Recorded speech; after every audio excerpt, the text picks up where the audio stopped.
Firstly, we would like to thank the consulting room for providing this invaluable advice on preparing for a cosmetic surgery operation.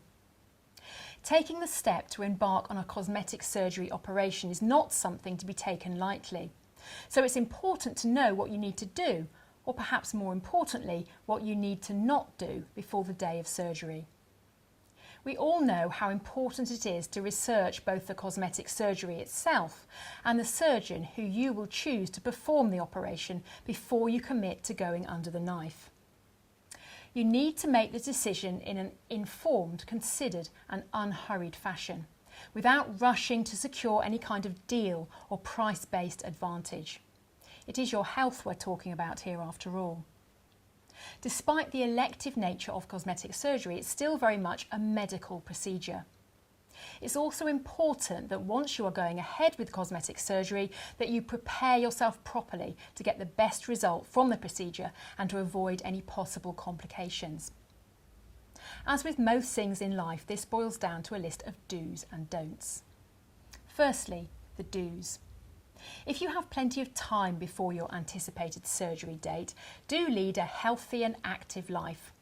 Try to maintain fitness and not put on weight, as this will mean that your body is better able to cope with the stresses put on it by surgery. Avoid crash diets though.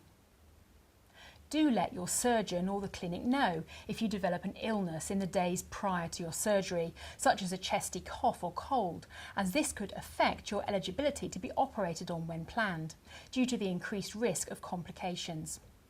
Don't take any medications to relieve the symptoms of coughs and colds without checking first. It's important to thoroughly cleanse your entire face and body prior to surgery to reduce unwanted bacteria. So do bath or shower in the evening or morning before your operation. It's important to feel comfortable, so do wear loose-fitting clothing to the hospital, so you can relax before you're prepared for your operation. The same loose-fitting clothing can also be worn when you're discharged to avoid any pressure on the bandaged areas post-surgery. Avoid things which need to be pulled over your head.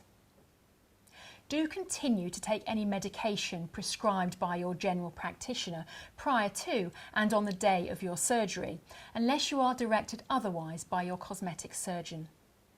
Always tell your surgeon about any medication you are taking, no matter what it's for. Note, if you need to use a small amount of water to take any medication, this will not be a problem in relation to the fasting advice given below.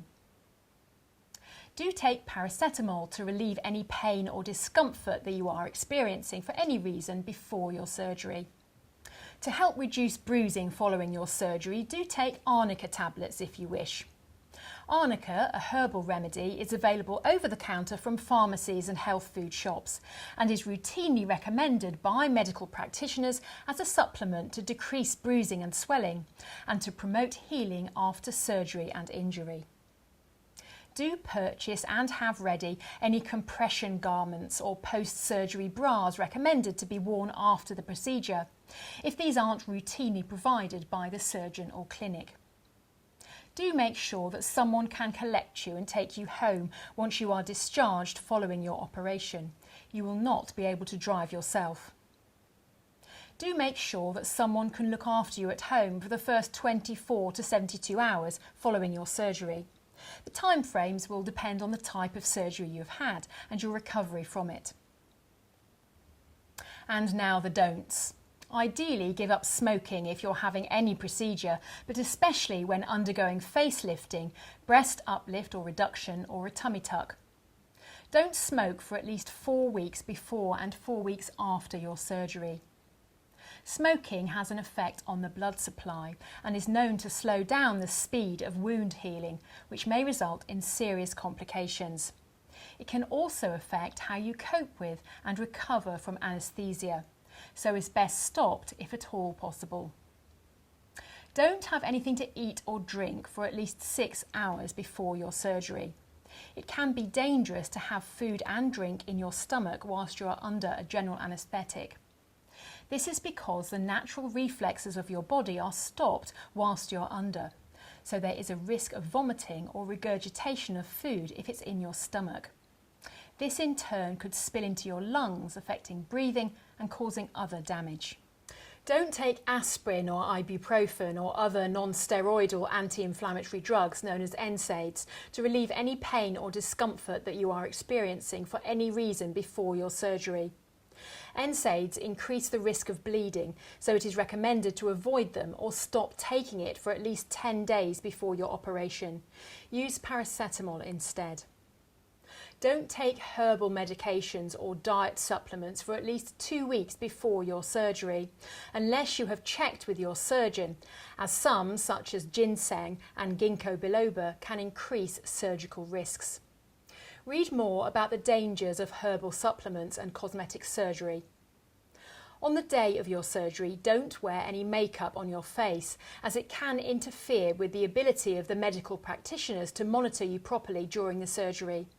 Also, do not wear nail polish. For example, if your face is covered in foundation, they won't be able to properly assess your skin colour and blood circulation to know if you've suddenly gone pale at any point. It is essential to remove any makeup before having surgery, as any small granules of mascara could fall in the eye and go undetected while you're asleep. This can have the serious effect of causing a corneal abrasion. Don't wear any contact lenses or jewellery on the day of your surgery. If jewellery cannot be removed, such as a wedding ring, then it will be taped up by the medical team prior to surgery.